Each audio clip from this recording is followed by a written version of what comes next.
Estamos con Iñaki Alonso, promotor, empresario, profesor. Iñaki, ¿cómo te gusta que te definan?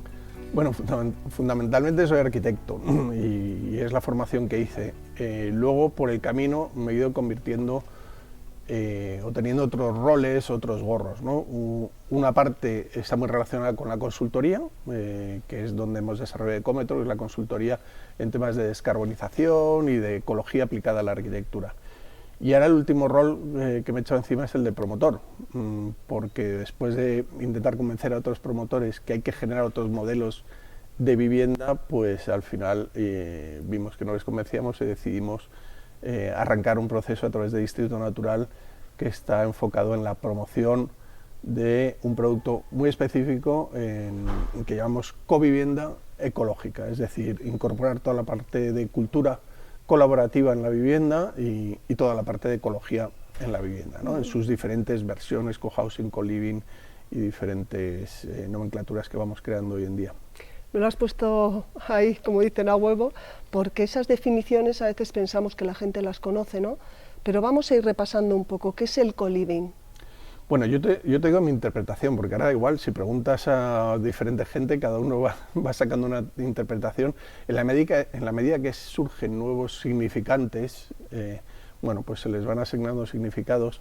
Y ¿cómo lo entendemos? Bueno, el co-living está más enfocado en una residencia de media estancia, ¿no? Para personas pues más enfocadas a jóvenes. Ahora también se está empezando a hacer algún senior co-living, más enfocado en suelos urbanos, pero también empiezan a aparecer co-livings rurales, donde la gente va a pasar 6 meses, 1 año, 2 años, pero es una población más temporal, ¿no? Media estancia. Y suele estar promovido por un inversor o un promotor que desarrolla un proyecto y bueno, pues va alquilando esos apartamentos, clúster, habitaciones, hay diferentes tipologías y la gente, como te digo, es una población de media estancia. En vez de estar en un hotel 2 días o 1 semana o larga estancia, puede ser el build to rent o la vivienda clásica, pues hay un tipo de perfil de gente que pasa por las ciudades, los digital nomads, por ejemplo, gente que pasa por diferentes ciudades y no quiere alquilarse una casa y quiere tener un sitio con todo el equipamiento montado, ¿no? Eso sería un concepto de co-living. Y el de cohousing pues está más basado en la larga estancia y en la propiedad colectiva, ¿no? Tanto co-living como cohousing hablan del co, es decir, la cultura colaborativa incorporada en la vivienda, en tener espacios comunes y construir otra relación entre lo privado y lo común. Eso es lo que coincide en los dos conceptos, ¿no? Generar otras estructuras de relación entre lo privado, lo común y lo público incluso. Pero en el cohousing, como te decía, lo que se lleva ese común hasta el concepto de propiedad. Incluso pues, a un concepto de derecho de uso, donde hay una propiedad colectiva de todo el edificio y hay un derecho de uso de cada una de las personas por vivir en esa vivienda. Y eso en un concepto a largo plazo, es decir, ya no es tan temporal, de 6 meses, 1 año, 2 años, sino que es un modelo de vida a largo plazo. Lo cual no quiere decir que si tú te puedes ir, a los 2 años, 3 años, se te devuelve una cuota inicial y te vas, ¿no? Entonces, bueno, ahora mismo están conviviendo los dos conceptos, muchas veces se confunden y bueno, pues lo que tienen en común es ese ADN de cultura colaborativa y reestructurar las relaciones entre las personas. Dejar de entender la vivienda desde una perspectiva excesivamente individualista y aislada del resto de gente y bueno, y recuperar estructuras sociales, comunidades en torno a las formas de vivir. ¿Cómo se promueve un proyecto de este tipo en una comprensión de la vivienda, como decías, muy individual o en un entorno es un poco a contracorriente, ¿no? Bueno, nosotros lo que promovemos es un concepto de covivienda. ¿Por qué? Porque bueno, para promover un concepto de cohousing tiene que haber una comunidad y estos proyectos ya se promueven desde las propias comunidades que se van creando a lo largo del camino. Ahora mismo habrá como 200 proyectos en España de comunidades que se están juntando y están replanteando replanteándose cómo vivir, están arrancando un proyecto de cohousing. Entonces, un proyecto de cohousing es más una autopromoción, con una comunidad de gente que se junta y desarrolla un proyecto. Nosotros desde Distrito Natural, por ejemplo, promovemos modelos de covivienda. Es lo mismo sin la parte de derecho de uso, ¿vale? Pero generando una estructura entre lo privado y lo común, lo único que cada uno tiene en propiedad su casa. Pero el edificio se estructura en esa cultura colaborativa, pero no hay un derecho de uso. Entonces ahora mismo llevamos proyectos en derecho de uso, un senior cohousing en Alicante, otro senior cohousing aquí en Rivas, y esos los llevamos cuando hay una comunidad que viene a nosotros, que es autopromotora. Y nosotros promovemos otros proyectos que no son en derecho de uso a través de Distrito Natural, como es el de Pirita, Tomás Bretón o Talco, donde bueno, pues estructuramos esa relación entre lo privado y lo común. Lo que pasa es que no hay propiedad colectiva. Un concepto o una frase que me gustaría que nos expliques bien, ¿no? ¿Qué significa ecología social y medioambiental aplicados a la arquitectura y a la construcción de lo común? Bueno, la ecología es esa parte de la biología que mide la relación entre los seres vivos y el entorno. A mí me apasiona ese concepto, esa definición, porque yo creo que lo que está en cuestión ahora mismo en el mundo son las relaciones. Las relaciones que establecemos o que tenemos establecido como humanidad con el planeta Tierra. Ahí tenemos una relación que está muy cuestionada a través del cambio climático, pero también de pérdida de biodiversidad. Se cuestionó mucho en los 90 a través de la capa de ozono. Es decir, estamos poniendo a prueba a nuestra Tierra y la Tierra está bueno, pues, respondiendo con una serie de problemáticas, ¿no?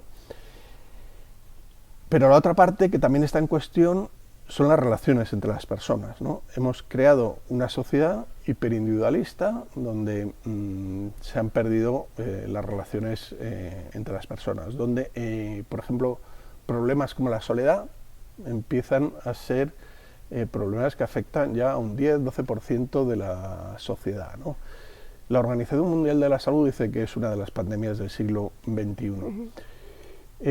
Pero hay otros problemas derivados de la falta de conexión entre las personas. También hay unos problemas muy grandes de desigualdad en la propia sociedad.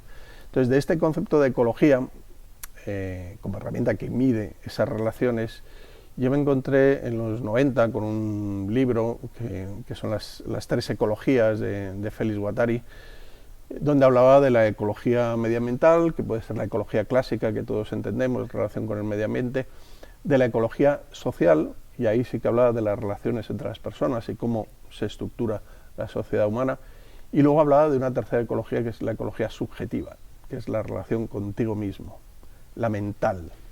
Y ahí es donde yo creo que está lo que llamamos hoy, o repetimos tanto, el cambio de paradigma, ¿no?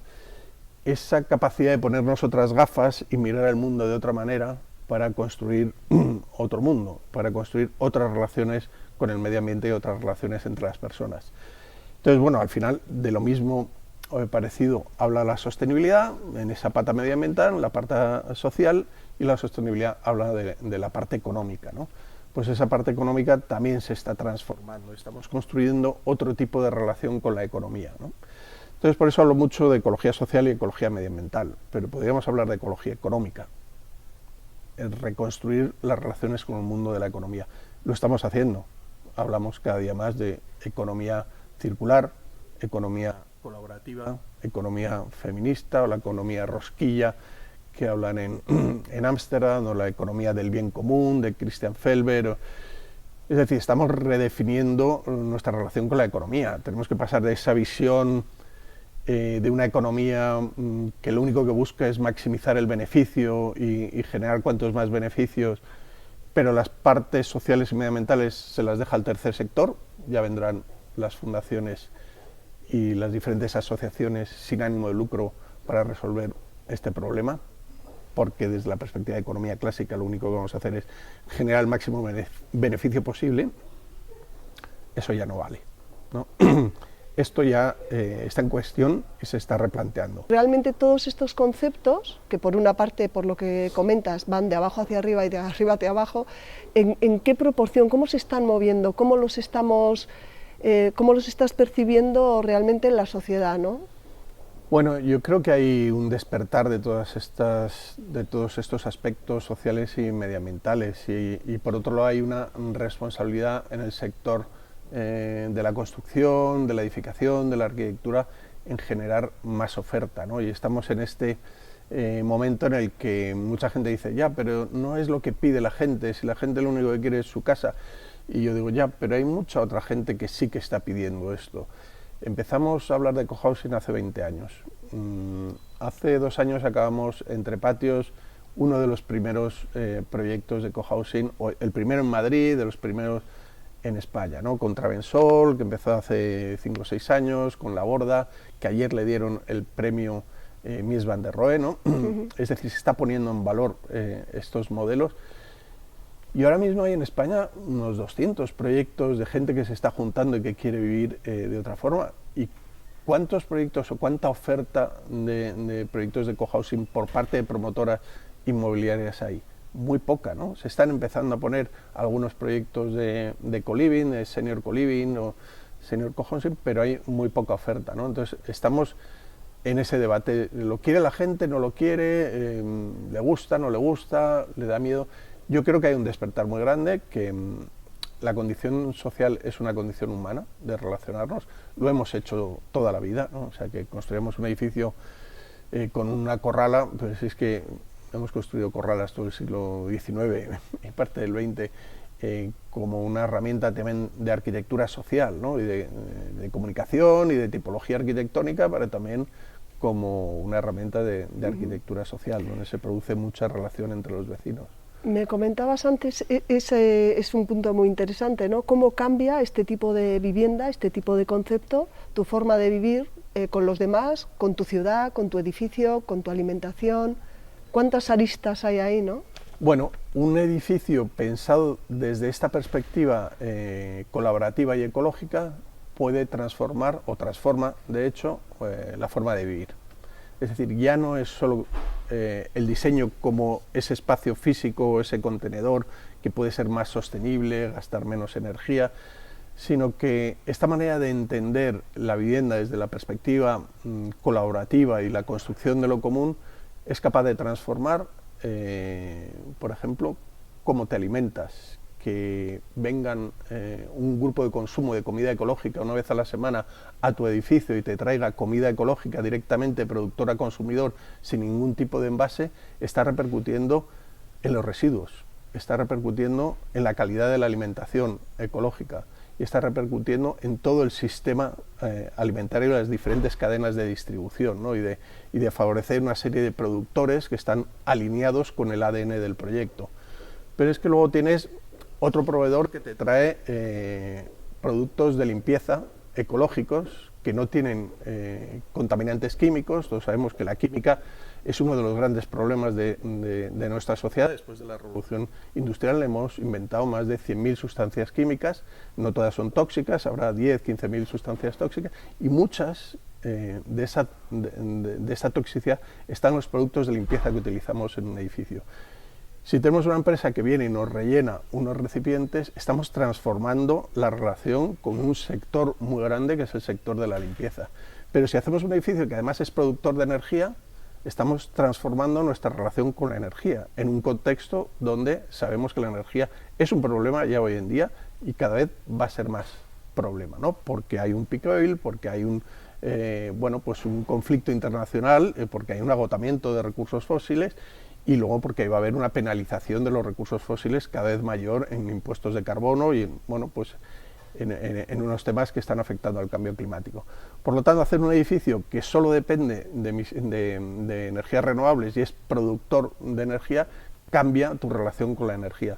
Pero si el edificio también recicla el agua pluvial o es capaz de reciclar todas las aguas grises, entre patios pues podemos reciclar hasta 500.000 litros de agua al año.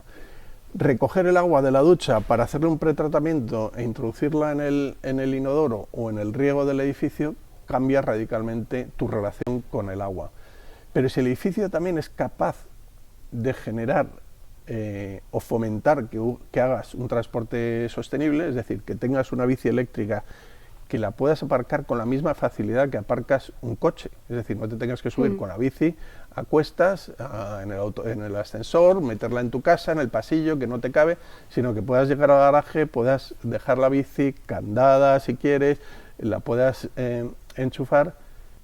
Lo que está haciendo es facilitar que tú, si puedes irte al trabajo en bici, te vayas a ir en trabajo en bici porque lo tienes mucho más fácil. Es decir, un edificio pensado desde esta perspectiva es capaz de transformar tu manera de transportarte, tu manera de relacionarte con la energía, que sea 100% renovable, que no tengas emisiones de CO2, transformar tu manera de alimentarte, tu manera de relacionarte con el agua o con los productos de limpieza, entre otras cosas, porque luego también hay otros aspectos que son muy importantes de cara a lo que hablábamos antes, ¿no? De la soledad, de los cuidados, es decir, puedes cambiar la manera de relacionarte con los vecinos y generar una cultura de cuidados diferente, donde en un equilibrio entre lo privado y lo común, pues puedas sentirte un poquito acompañado y puedas compartir alegrías o problemas con una comunidad de vecinos.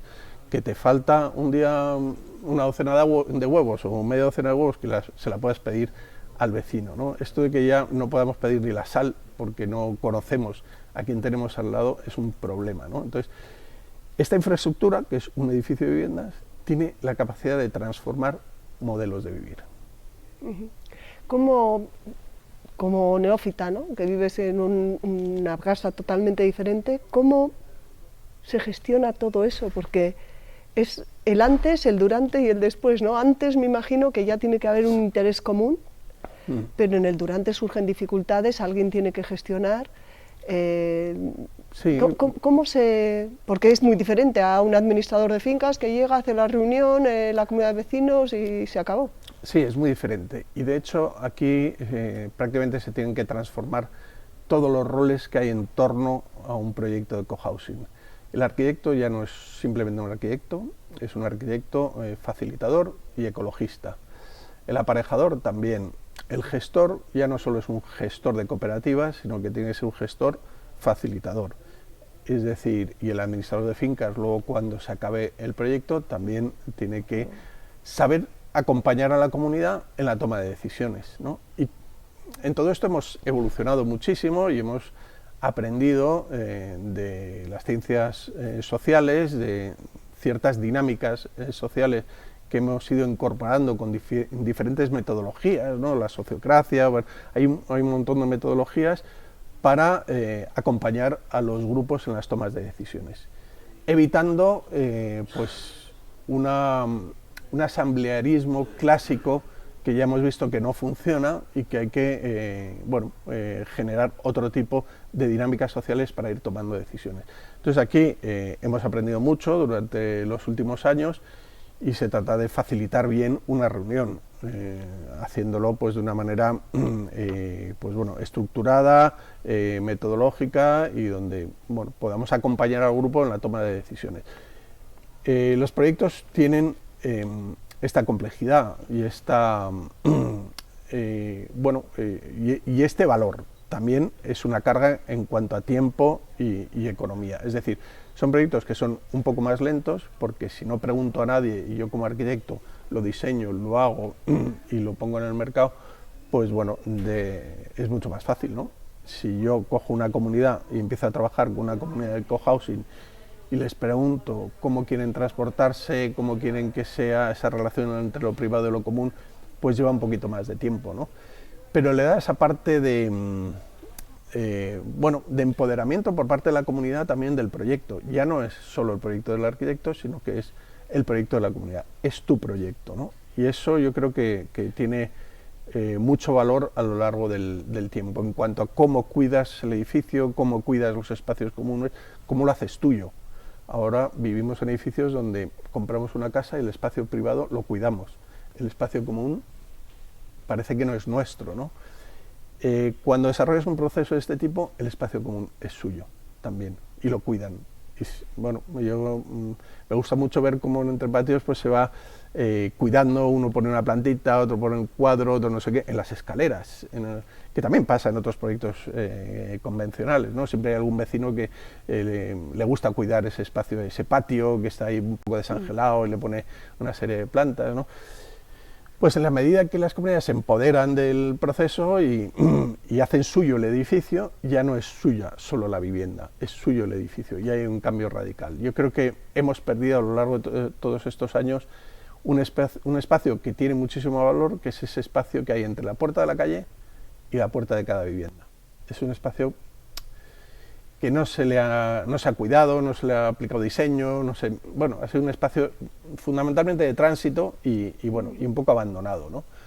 En la medida que trabajamos proyectos con comunidades, todo ese espacio empieza a generar un valor. Aparte que se amplía el espacio, ya no solo es el pasillo, aparece un cuarto de juegos para niños o un concepto de choco, de espacio común, todo eso empieza a coger valor. ¿Cómo se aplica todo esto a espacios ya existentes, a la rehabilitación, a comunidades que ya están funcionando y que no son un nuevo proyecto? Claro, pues igual con el condicionante de que ya tienes unas dinámicas o una estructura física que es existente y que tendrá sus limitaciones, es decir, ya hay un edificio existente y luego hay una comunidad también existente con sus dinámicas sociales que tienen su inercia. Entonces tienes que transformar dos cosas existentes, ¿no? Mucho más fácil es partir de cero, ¿no? Con una comunidad, con esa voluntad y con un suelo donde no tienes nada. Pero se puede hacer perfectamente sobre un edificio existente y de hecho lo deberíamos hacer, ¿no? Deberíamos trabajar en la rehabilitación física y la regeneración social de todos estos proyectos en comunidades que quieran desarrollarlo, ¿no? Entonces, siempre pueden salir espacios comunes, aprovechar mejor patios, aprovechar mejor cubiertas para una gestión común de esos espacios, hacer obviamente toda la parte más convencional de rehabilitación energética, de incorporación de fotovoltaica y todo lo que sea necesario, y luego también con comunidades que estén dispuestas, que sean conscientes, acompañarles en una parte de resolución de conflictos y mejora de sus dinámicas sociales, de construir unas dinámicas proactivas y positivas en su comunidad de vecinos, ¿no? Bueno, eso hay veces que hay muchas posturas enquistadas que no quieren, que están ahí en su cápsula individualizada y no quieren. Se puede hacer con el resto, si hay gente que no quiere salir, no quiere participar de eso, hay que respetarla y está en ese lugar siempre y cuando no condiciona al resto o obliga al resto a no hacerlo, pero con la gente que le apetece y que quiere construir otro tipo de formas de vida se puede hacer, ¿no? Entonces, luego ya hay construir comunidades energéticas, grupos de consumo, de alimentación, mejorar la movilidad, todo lo que, bueno, pues es meter, en el momento que hay un caldo de cultivo de gente que quiere trabajar desde esa lógica colaborativa y desde esa proactividad social, pues ya es ayudarles a incorporar todos estos elementos. La pregunta es obligada, ¿no? ¿Lo eco es caro? No, lo eco es más barato. Uno de los grandes cambios que tenemos que hacer en este cambio de relaciones y en este cambio de relación con la economía es entender la economía desde una perspectiva largoplacista. Es decir, como nos quedemos en la visión clásica de la economía desde una perspectiva de inversión, de ¿cuánto me cuesta hoy esto? Pues mira, es que este piso ecológico te vale un 3% más hoy, pero es que la factura de la luz durante los próximos 12 meses, de los próximos 30 años, va a ser un 50% menor. Por lo tanto, tienes tu amortización en 5, 6, 7 años, vas a estar pagando tu crédito 30 años, y si tú mides la economía, ¿cuánto me ha costado este piso? ¿Cuánto me ha costado este edificio? ¿Cuánto voy a estar pagando durante 30 años? Y haces la comparativa a los 30 años, es mucho más barato, ¿vale? Entonces, esa parte es importante también incorporarla en la sociedad, en la medida de que vemos la economía desde una perspectiva, desde una perspectiva muy clásica y muy simple, ¿vale? Yo he puesto el ejemplo de la energía, que es muy fácil decir, bueno, pues que mi factura energética va a ser la mitad. Pero si es que si el edificio está limpiando el aire porque tiene un sistema de ventilación mecánica con recuperación de calor y unos filtros, y yo estoy viviendo ahí 30 años y la calidad del aire en términos de partículas en suspensión, de compuestos, es mucho mejor. ¿Cuánto cuesta? ¿Me cuesta 2 años de vida? ¿Cuánto dinero es eso? ¿Cómo incorporamos esos 2 años de esperanza de vida de una persona, o 1 año, o ir menos al médico, o diferentes aspectos que están encima? O sea, no me estoy inventando nada. Hay una cantidad de informes sobre la problemática de la calidad del aire en las ciudades. El otro día salió un informe, el 99% de la población mundial vive en lugares con calidad del aire mala, o por debajo, por encima de los límites que ha marcado la Organización Mundial de la Salud. ¿Sabes? Han cambiado ahora la exigencia de los límites en la calidad del aire. Es decir, en términos económicos, ¿cuánto vale? ¿Cuánto vale vivir en un edificio? Pues en términos energéticos podemos hacer la suma muy rápido, ¿no? En términos de cuidados, cuando yo vivo en una casa, me quedo solo, o me he separado, soy mayor, es que la gente se está muriendo en estas ciudades que tenemos, se está muriendo solas en su casa. ¿Cuánto vale que tengas una comunidad que está un poquito pendiente de ti y que un día te ayuda a hacer la compra, otro día va a tu casa a verte? En términos económicos, ¿cuánto vale eso? Tendríamos que crear una contabilidad largoplacista y un poquito más compleja, donde incorporemos muchos más aspectos que cuánto me cuesta este piso el día que me lo voy a comprar. ¿Vale? Ahí hay un cambio de paradigma en la relación con la economía y la relación de mirar este tipo de proyectos. Un poco por poner y por cerrar en los números que tú conozcas, ¿cuántos proyectos hay de promotoras en España y cuántos de cohousing? ¿Qué proporción estaríamos hablando en este momento? Y sobre todo, ¿qué cambio también, qué evolución ha habido? Bueno, serán los que sean, pero tú habrás conocido X, están ahora, y qué perspectiva de futuro tienen. Bueno, no lo sé, o sea, sí que es el dato de en torno a 200 proyectos arrancándose en España de cohousing. También sé que a nivel de promoción o promotoras clásicas ya todo el mundo está hablando de esto. Hasta dónde llega cada uno hay una escala de grises muy grande, ¿no? Pero desde el punto de vista del marketing, o sea, ya no hay una promotora que diga que no es sostenible. Todas las promotoras son sostenibles, todos los bancos son sostenibles y hasta todas las petroleras venden sostenibilidad. Eso no. Y la parte colaborativa o de espacios comunes, empiezas a ver ese discurso prácticamente en casi todas las promotoras. La diferencia es que la promoción clásica trabaja solo el hardware, trabaja solo el edificio. Yo en este edificio te voy a dejar un espacio común, en este edificio te voy a poner unas placas solares, en este edificio, y venden la promoción desde el hardware. Para nosotros un proyecto de ecovivienda se compone de hardware, pero luego se compone de software, de esas dinámicas sociales, de cómo construyes comunidad entre la gente que va a ir a vivir allí. Y ahí es donde yo veo mucha falta de software en las promociones que se están empezando a desarrollar. Es decir, escuchan esto, está de moda, porque no solo en este sector, ¿no? El compartir y la cultura colaborativa se está incorporando en todos los sectores, en el car sharing, en un montón de aspectos, ¿no? Entonces, bueno, es lo que llega, ¿no? Y llevamos, bueno, 10 años, arrancó todo esto pues en 2010 más o menos. En el 2010 le dieron el premio Nobel a Leonor Ostrom sobre un trabajo muy interesante, sobre un análisis histórico sobre los comunes y diferentes estructuras sociales sobre lo común que se han creado a lo largo de la historia en diferentes lugares, desde para gestionar la pesca, los percebes, o para gestionar los bosques comunales, ¿no? Y cómo se gestionan desde una perspectiva de sostenibilidad, ¿no? Bueno, llevamos hablando de todo esto y se incorpora. Entonces, yo escucho ese discurso en la mayoría de las promotoras hoy en día, pero es de esa perspectiva del hardware, ¿no? Hemos metido tantos espacios comunes, esto es un co-living o un cohousing.